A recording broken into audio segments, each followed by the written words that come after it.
Hopefully I can give you some more food for thought, because autonomy is the real game changer.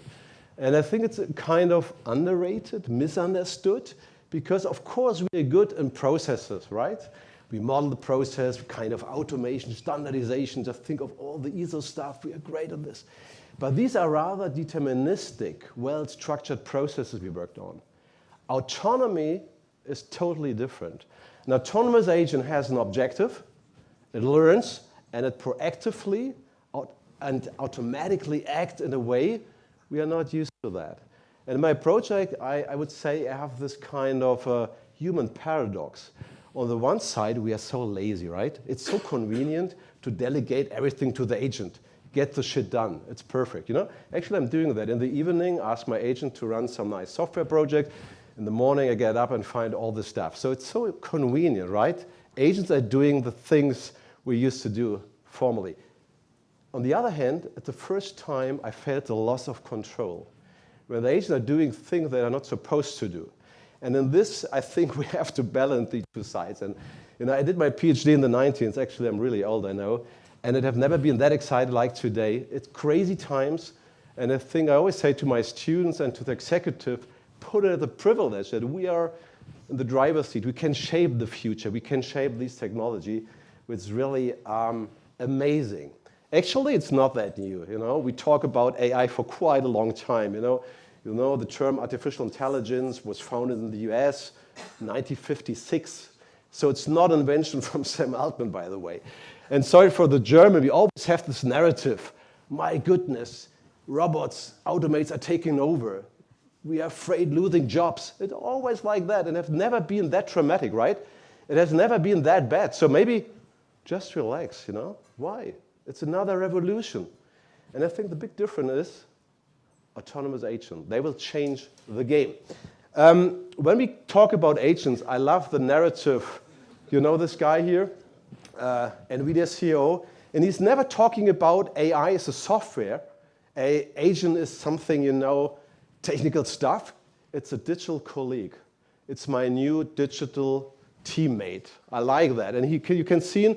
He has a clone, he's running the compliance, he's running the marketing, he's running controlling, because he can do everything. He's an agent for everything. The next one, I think you know that, Salesforce. The guy says, we are the last generation that will have just people that we are managed. In the future, we will have kind of hybrid organization where we have humans and digital agents. And McKinsey, I like that. Okay, we have 60,000 employees, 25 of them are agents. Don't get me wrong, I don't want to humanize tech, but when agents have the capabilities to decide autonomously, then they're very close to human capabilities. And maybe it's not wrong to talk about that's my new colleague, even though we have no clue how to handle this new guy, how to onboard, you know, putting salary or what is holiday, I have no clue, but this is our new digital colleague. And this is a Uber CEO.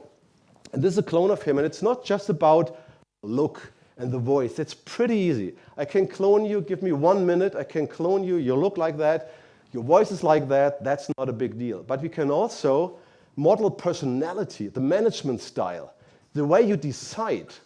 And the idea was, so now when the employees want to talk to him, but he's always on the road, now the employees can talk to the digital CEO, and the digital CEO give answers like the real one would do. By the way, I run currently a project. It's a CEO of a DAX company. He wants to be the first CEO with a digital clone. And sometimes it looks like a gimmick, so maybe, okay, it's fancy, I have a digital twin. It goes far beyond, because these guys can act like you would act. Another, it's Mark Zuckerberg, also maybe has a digital clone. Hopefully he's doing a better job in the future, because he asked the guy, this digital twin, what should I do? Asking for recommendation as a, let's put it like a reasoning machine, like a sounding board, something like that. Okay, and it's not only a single person. We can also look, and that's really funny, that's a very interesting study from the Harvard guys. You know, we have an executive board, so we have not just one executive, we have different executives at a board. And then they modeled this board, you know, different boards, using AI. And then they try to figure out which board is doing a better job. Interestingly enough, AI was outperforming the human board in any respect. One exception when it comes to short-term de-escalation, that seems to be a human task. Just think of that. We talk about AI for so many years, and it was always about we will replace a blue-collar worker. No, it's a white-collar worker. The people that take strategic decision, that's the interesting part. Don't get me wrong, I would never say a board will be replaced by an AI. But I would say a real board having a digital twin will outperform the board without a digital twin, because now I have a way to simulate things, to reason things, kind of sounding board. I think that's really interesting. If you're interested in, the study is free of charge. And more interestingly, I know that's for Tuesday afternoon pretty hard. Sorry for that, but it's, and be always skeptical when I see a hockey stick. You know, I'm in the startup business, and I saw so many hockey sticks, and then it came true. But this is a real hockey stick. You know what behind these hockey sticks are kind of reasoning models, not just I prompt something, I get an answer. Reasoning models, they can think, they can reason. It's said to be that they have an IQ about 180. From a scientific perspective, that's not serious, but just to give you a clue, they are really smart. And if these smart guys are working together in a swarm, be aligned, working together, they can do amazing things. So, give you an example. Maybe just prompt me an email, prompt me a whatever. That's pretty easy, right? But maybe these agents can work together and they can end-to-end execute on processes. So what you see is the number of tasks that can be executed successfully by AI. The duration of processes is getting longer and longer. It's said, maybe you know OpenCore, which was very hyped, that in 12 months we have expected 200 hours time horizon. As I said, when I go to bed, I ask my agents, please do some nice stuff for me during the night. When I wake up, I want to see it. There's no human in the loop. The thing is, if we adapt it to the company, I think when it comes to tasks and processes, we are pretty good. Of course, when we talk about supply chain management, procurement, there's still human in the loop. But what I'm trying to say that the number of tasks that can successfully execute it, it's getting more and more. And maybe you know the bet from Sam Altman. He's trying to figure out who is the first one building a unicorn with one employee. And I was thinking, my God, he's crazy, one employee?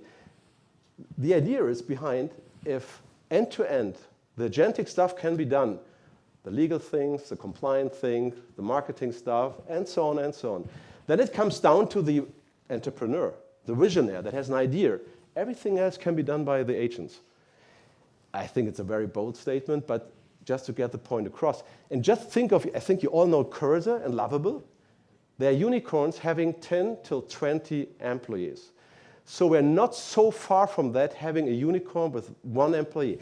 And the reason behind is that we have reasoning models, very smart models that work together, that align, that are orchestrated by another agent. So welcome to the autonomous economy. So what does it mean, autonomous economy? Of course, and I want to dive into more detail now, what does it mean for a company, for supply chain and so on?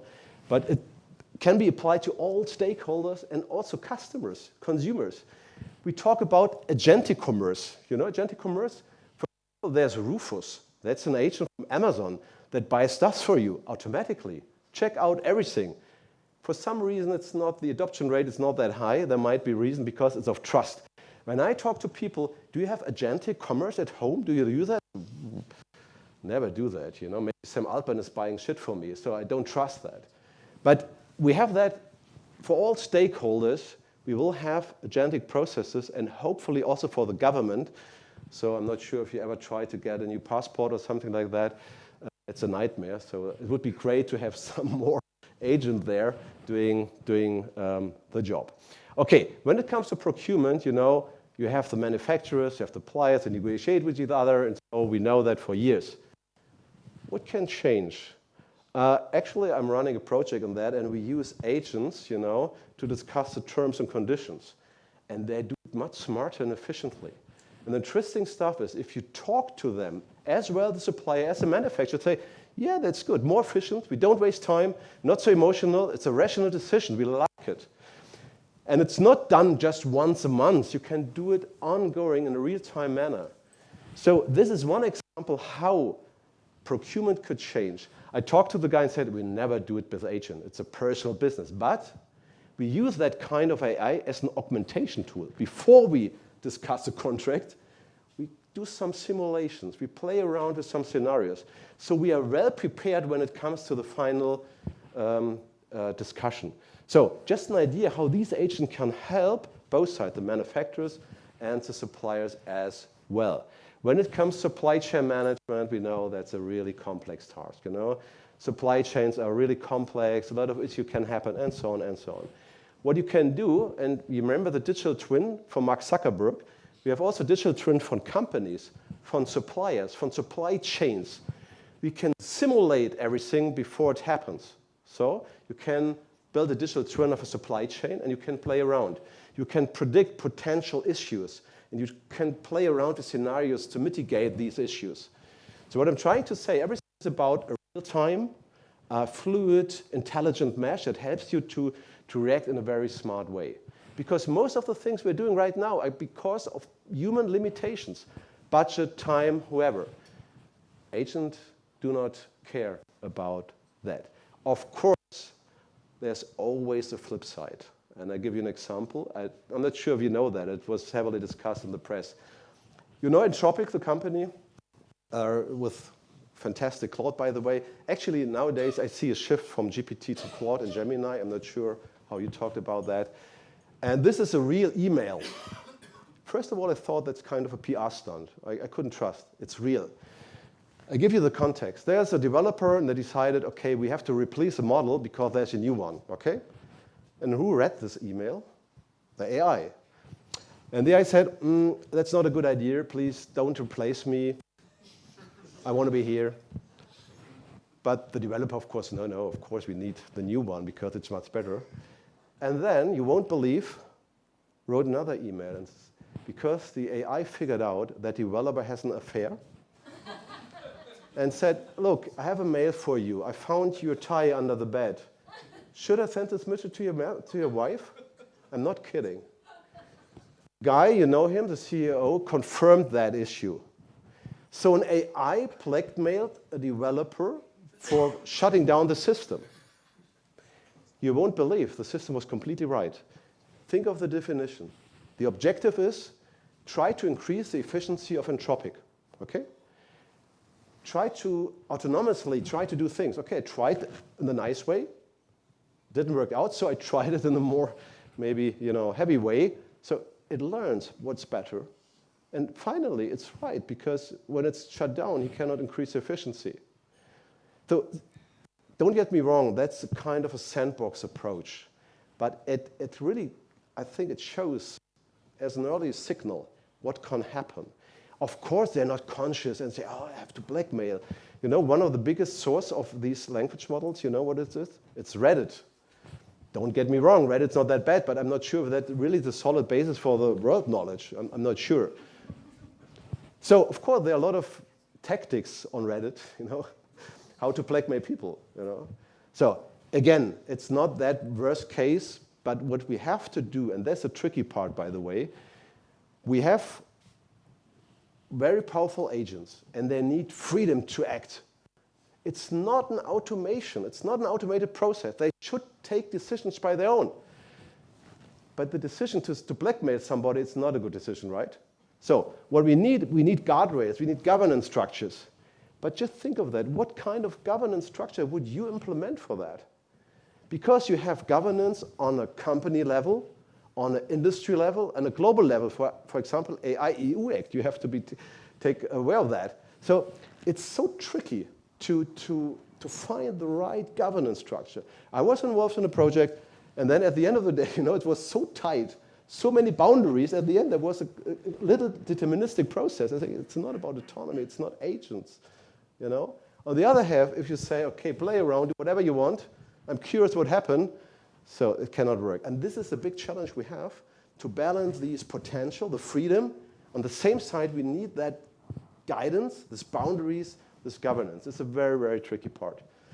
I think there's no doubt about it. I'm sure you talked about today.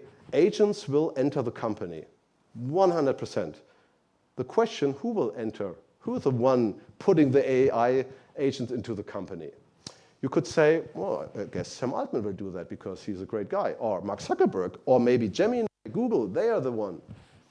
Who is the best player providing the agent in the company?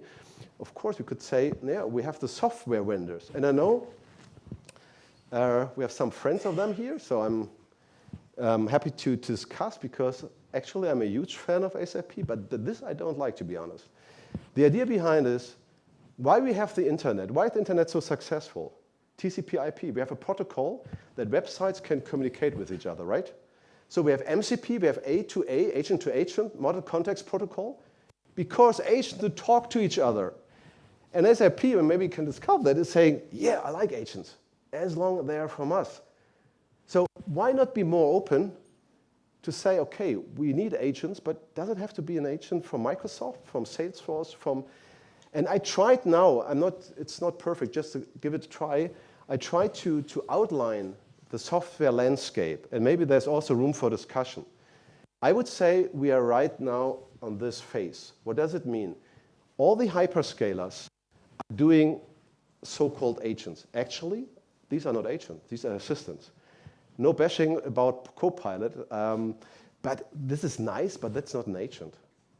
Joule, Agentforce, they are very nice. So, but they recognize, okay, that doesn't seem enough because this is a kind of illusion, to be honest. So the next step, and this is where we're actually right now, is no, we need more powerful, more mature agents doing the job. But however, we want to have a closed shop, a walled garden. Don't get me wrong, I do understand the concerns of these companies, But wouldn't it be better to have kind of an intelligent mesh where we have maybe the hyperscaler as a foundation, and around that we have other agents working together? Why not? My scenario, my most likely scenario is that one. I think we will have the hyperscaler as a system of record because I know it's about governance, it's about regulations, it's about guarantees. It's not so easy to change that system, I know. On top of that, I could imagine that agents are working on that. Because I know it's not that easy. There was some guy talking to me, I get rid of your SAP, here are the agents. It doesn't work like that, I know. Maybe you're a startup or you can do that. And finally, and here I think this is really, from my point of view, the most interesting part, is that we have completely new software systems, completely new. I give you an example. I was in March in Austin, South by Southwest, amazing. So, and it was the first time I was driving a Waymo autonomous car. I'm not sure if you have this experience, some of you, I guess. I just called an Uber and then Waymo was coming. I was like a kid. It was so exciting to get in. I took my videos and I was crazy. But I was sitting behind and I said, okay, the steering wheel powered by AI, but it doesn't make sense. What I'm trying to say is we have cars and human beings drive that car, right? The next level is we have cars and AI is driving car. No AI would have a steering wheel. How the shit, I don't need a steering wheel, The next car will be a non-car, so to say. And that's the same here. We produce software for humans, Look at the pricing per seat. There's a human behind. Of course we need that. But AI would do that in a completely different way. It's a blue ocean approach. Maybe think out of the box, rethink business. Why are we doing ERP for 20 years like that? Because we humans have limitation. Budget, cost, whatever, intellectual, whatever. AI doesn't have that. So what I'm trying to say, this is really a little bit, you could say the guy's a little bit on the visionary side. I wouldn't say that will happen tomorrow, but just think of it. Everything was produced for human beings. You know the silly robots?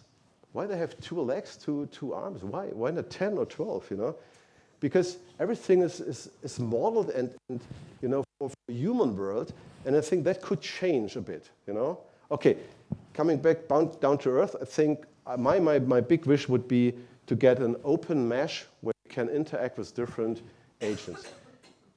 If you think maybe that's some future ideas, no, this is happening, and you can see the stock market, And interestingly enough, all the hyperscalers, the revenue when it comes to SaaS is increasing. It's amazing. At the same time, the share price dropped. Huh? How the hell? of course, kind of anticipation from the market that there seems to be some disruption. Maybe it's kind of overreaction, I don't know, but at least people think about that. And then was another very nice correlation. I don't want to give you any hints or tips how to invest your money, don't get me wrong, but I found a very interesting one. I want to share that with you. First of all, I thought it's a correlation and a causality, but it's a recausality. I may explain it to you. Okay, that's the best news, you know. At the same time, companies offering leisure activities, cruise, the share price is increasing. And I was like, maybe that's funny. And there's serious research done now. What should we do if agents doing all the shit for us, right? We can go hiking, we can write books for kids, we go on a cruise, we have fun. The point I would like to make is we are very much focusing on the direct primer effects. Okay, if I replace an employee by an agent, I can save money. Think of the second order effects. And nobody is really aware of that. What will happen with our society? If agents are doing all the jobs, who's paying the rent? Well, we have no clue. What about the second order effects? When we're all hiking and on cruise, so we cannot meet here in person, would be not so nice. So what I'm trying to say is there's so much room for fantasy and ideas in the upcoming future based on these kind of autonomy agents. That brings me to my end because I promised to keep it short. And I like this, again, you know, a huge fan of this guy. Today's AI is the worst AI you will ever use. And I like that saying because, you know, I'm doing that for quite a long time. And I remember the time it sucks so much time and cost doing AI. I think you're aware of that. Data labeling, quality assurance, my goodness. And now we have a new kids on the block, GPT and co. And they're doing from scratch a fantastic job. And people say, oh no, the kind of hallucination, or we have some prompt drifting, you know. Hey guys, 2017, the foundation was set, it's called the Attention is All You Need. I'm not sure if you know that. That's a foundation paper. Interestingly enough, you know what wrote this paper? Jakob Usgereit, a German guy, by the way. Of course, he's in the valley doing some other things. But he's the inventor, so to say, from GPT. Like MP3, you may remember that. So I think we should be a little bit more fair and patient with the technology because all these problems of prompt drifting, prompt injection, hallucination, we can manage them. We have multi-agent system. We have LLM as a judge. At least we can mitigate them. So I think it's a new technology. You know, again, it's a privilege to work with this technology, to shape it. And believe me, it was never that excited like these days. And I'm pretty sure, 100% sure, the best is still to come. Thank you so much.